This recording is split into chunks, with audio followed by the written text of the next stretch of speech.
Namaste everybody. How are you?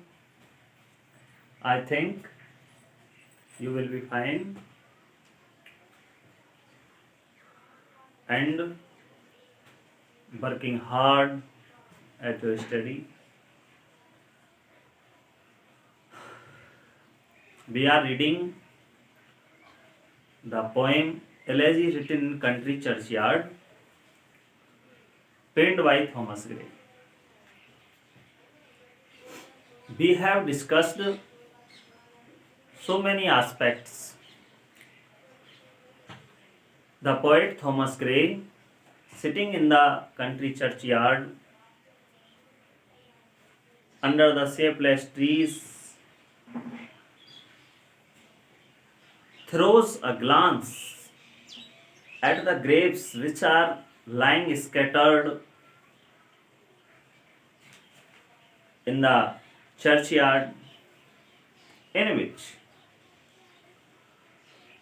so many rude, simple, rustic ancestors are lying dead. He discusses so many phases. In first stanza, the poet tries to create a solemn environment to make effective this poem by creating a serious note of setting sun, returning of the farmers after having done hard labor in their fields. Poet also describes so many serious conditions. Even he uses the example of all. He describes all's solitary reign and solitude.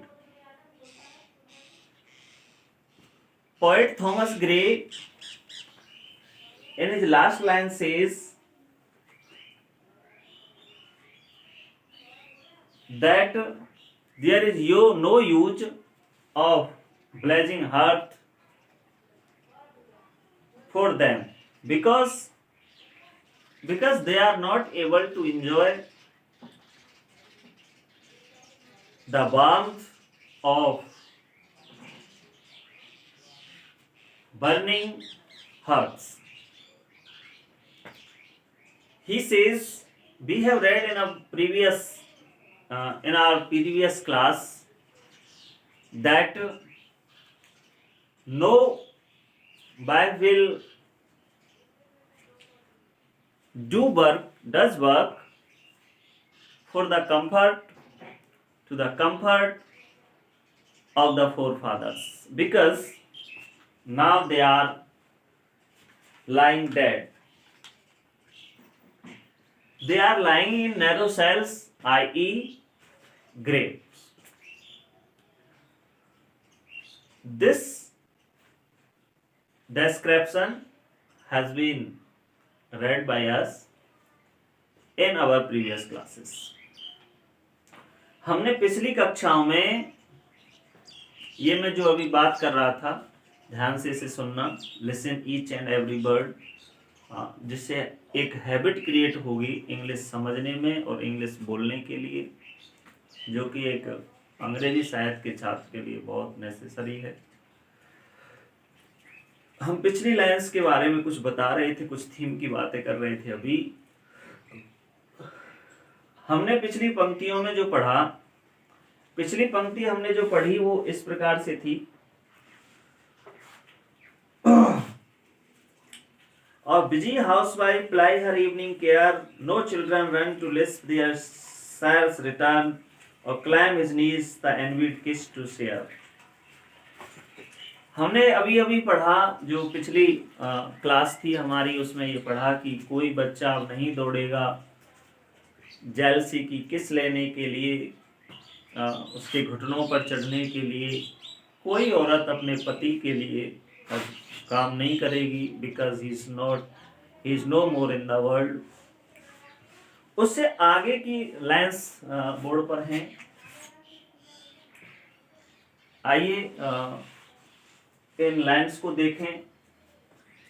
पहले थोड़ा सा हिंदी देख लेते हैं, इनके word meaning देखें। Oft did the harvest to the sickle yield. देखो एक एक वर्ड का मीनिंग समझने की कोशिश करें। Of means often, did the harvest, harvest means crop, to their sickle, sickle means scythe, yield, provide, to give or surrender, furrow, furrow means trench, made by plow. Of the stubborn glebe, stubborn hard glebe soil of field भी हो सकता है। has brock, you know brock, half jocund, happily did they drive their team. Team here pair of horses or oxen. A field. How about the woods? Woods means here wood means trees. Woods means trees, or you can say jungle, forest, etc. Beneath, under, या beneath means in front. Their sturdy means hard. Strokes means sturdy, hard. Strokes, stroke. देखिए इनका meaning देखें।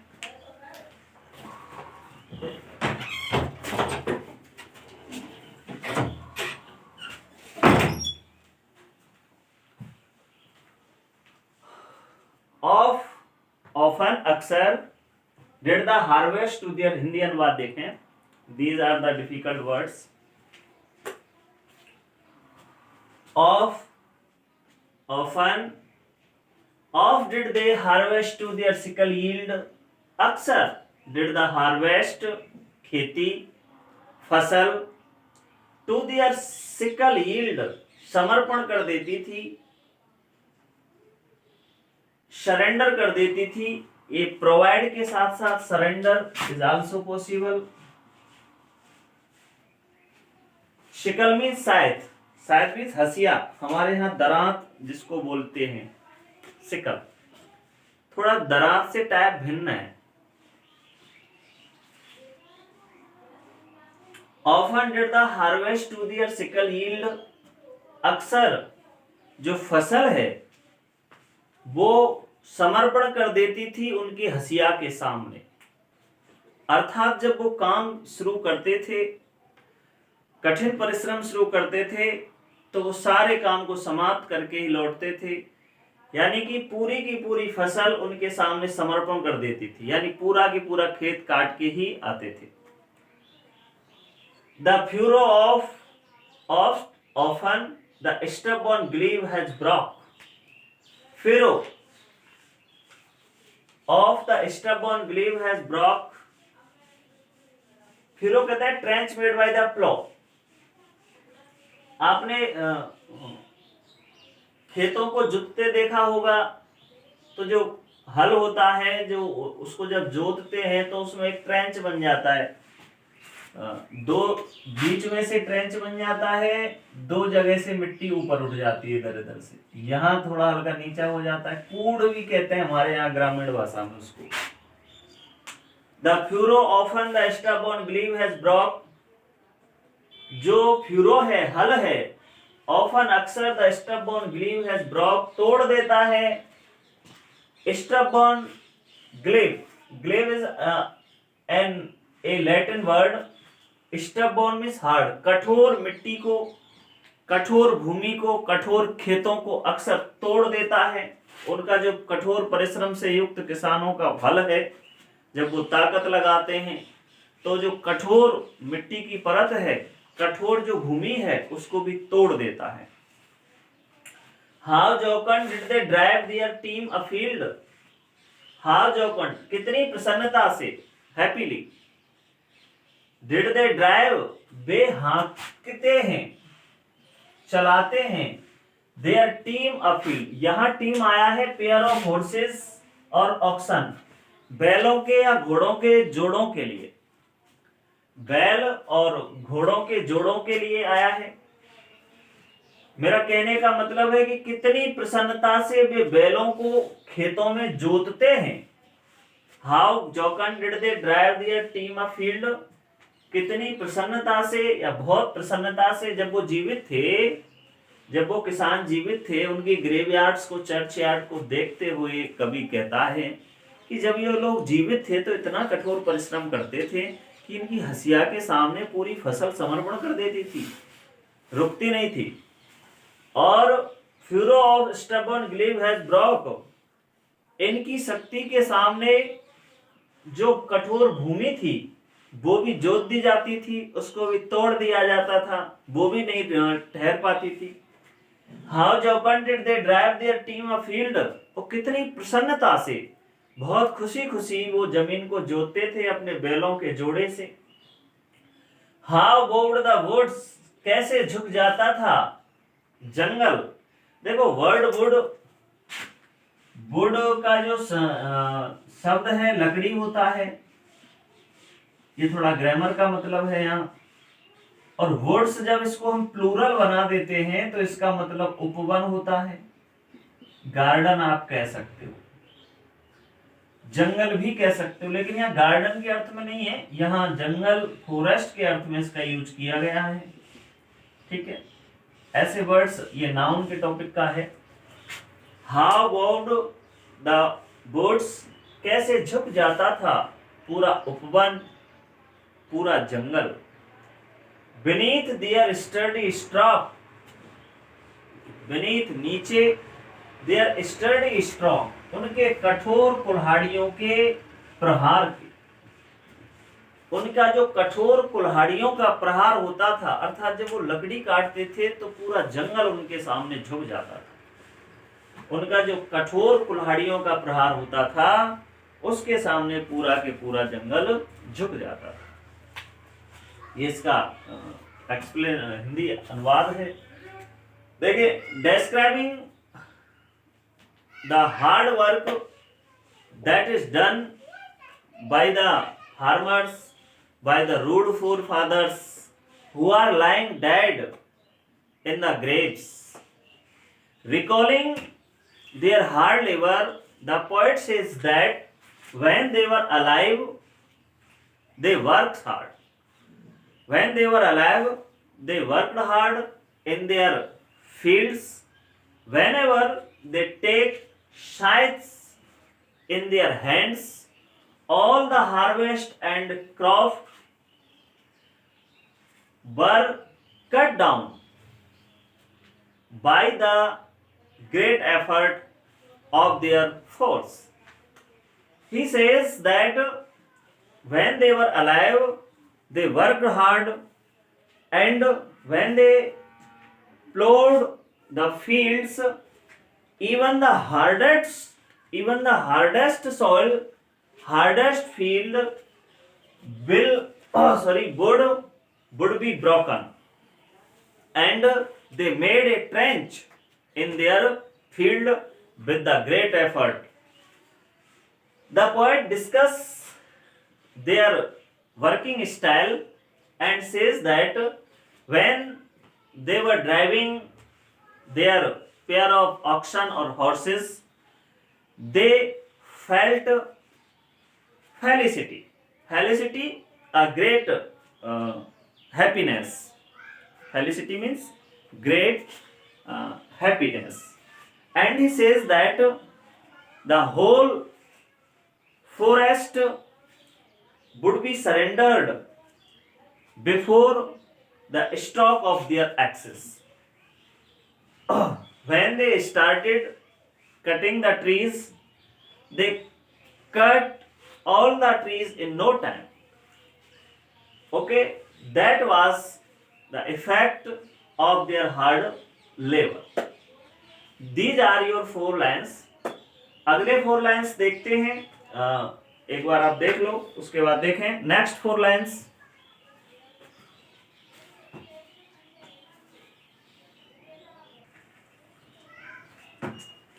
These are next 4 lines and very important lines.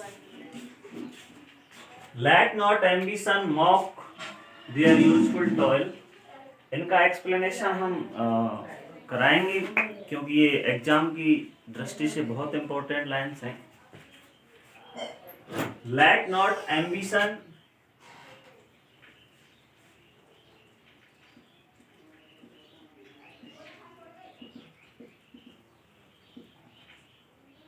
देखो, mock to make fun.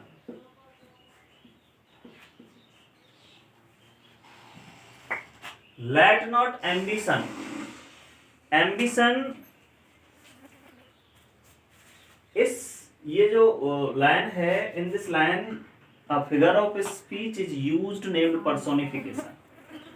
इस line में personification figure of speech का प्रयोग किया गया है. And abstract is used as concrete. Ambition का मतलब यहाँ है ambitious person. क्या मतलब है इसका? Ambitious person of people. यहां एम्बिशन का मतलब एम्बिशन नहीं है, इसका मतलब है यहां महत्वाकांक्षी लोग. अब्स्ट्रैक्ट को कॉन्क्रीट की तरह यूज किया गया है. Let not ambition mock their useful toil. Useful toil means परिश्रम, labour. Their homely joys, ordinary joys or simple joys. And destiny obscure, destiny fate, भाग्य obscure unknown, obscure unknown. grandeur, यहां भी personification का use किया हुआ है. ए person who live in pomp and show, a person who lives in pomp and show. Magnificence, you can say it magnificence. Here with the disdainful smile, scornful, you can say hateful.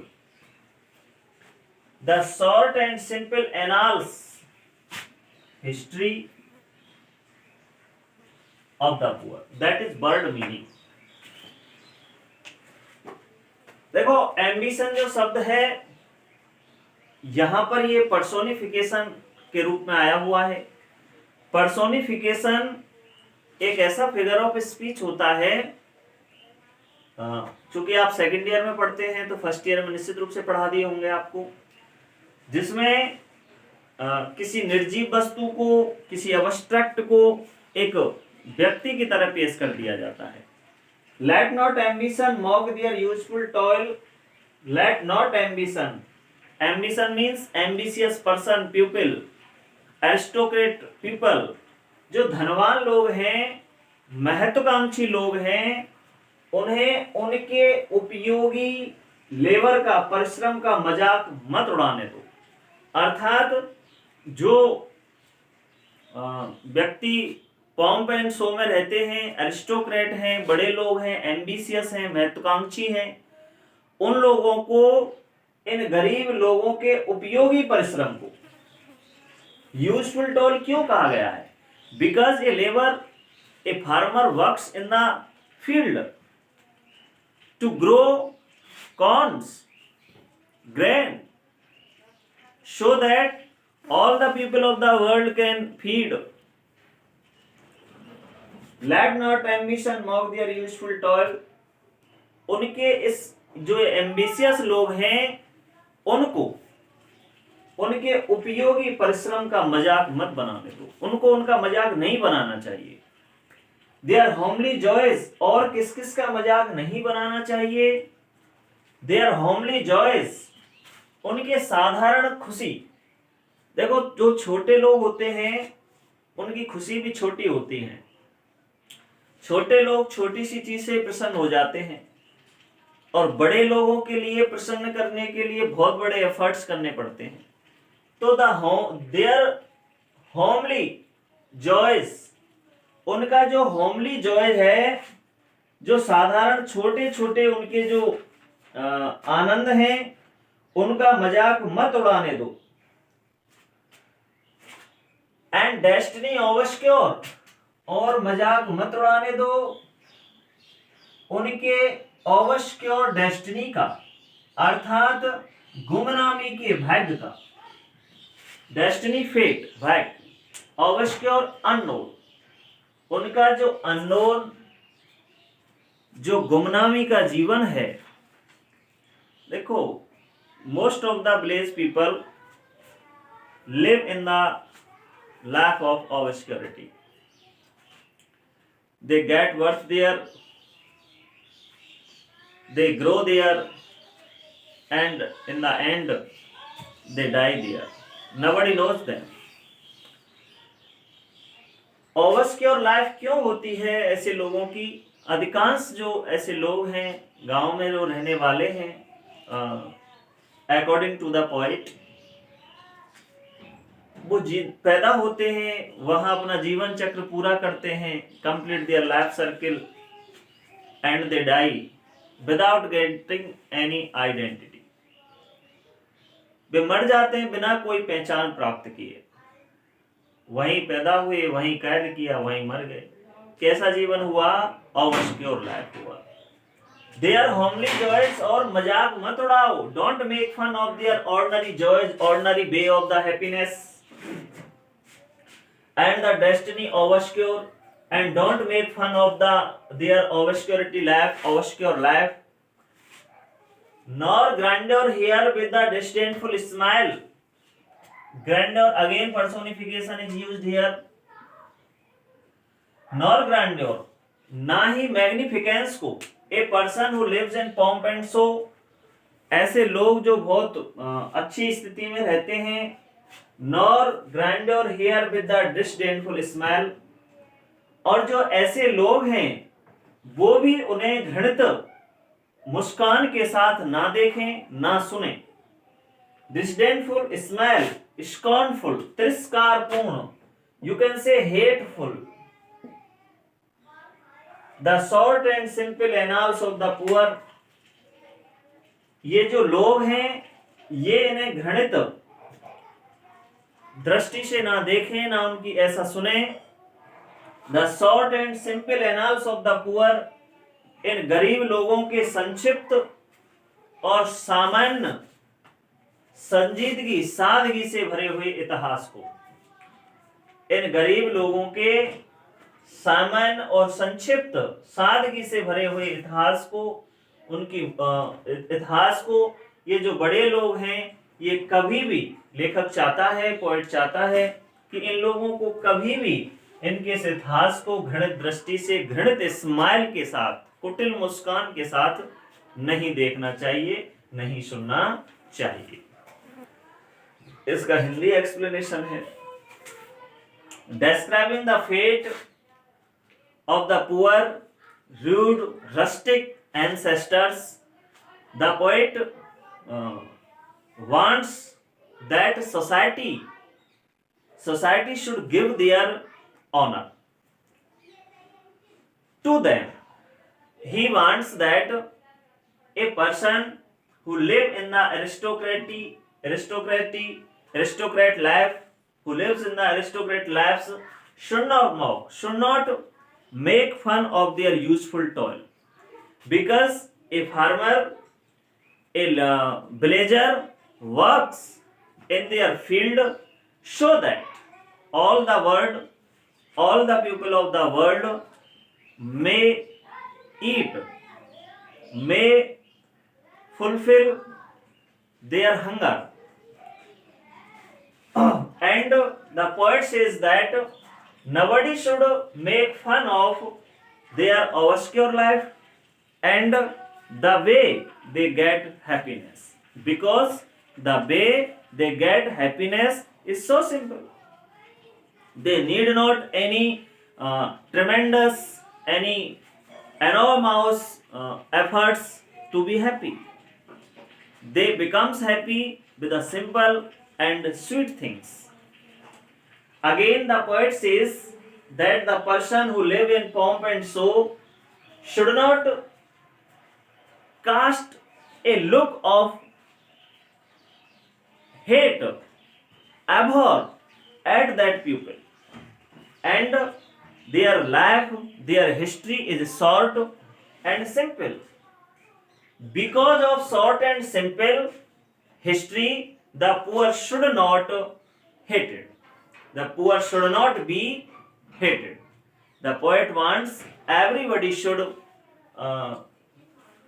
give respect, everybody should respect them, love them, and they should be given all the honor by the society. Okay, that is our explanation, और ये that is our today's class. मैं समझता हूँ समझ में आया होगा, एक दो बार देखें निश्चित रूप से समझ में आएगा. ये बहुत इंपॉर्टेंट है, इनकी हम व्याख्या भी कराएंगे, एक्सप्लेनेशन रिटर्न में भी देंगे इनका हम. ओके, ये हमारी क्लास है. ये पोएम थोड़ी लंबी है, थोड़ी क्या बहुत लंबी है. ये तो टाइम लगेगा थोड़ा इसके साथ, क्योंकि इससे ज़्यादा लंबी क्लास भी नहीं दे सकते मोबाइल पर, क्योंकि एक क्लास ही बहुत ज़्यादा उसमें बनती है, तो उतना पॉसिबल नहीं है कि एक साथ लंबी क्लास देते हैं. आप टुकड़ों में पढ़ते रहिए, हम कोशिश करेंगे कि ज़्यादा से ज़्यादा कंटेंट एक दिन में आप तक पहुँचे. Okay, stay home, be safe and keep learning with us. Thanks a lot.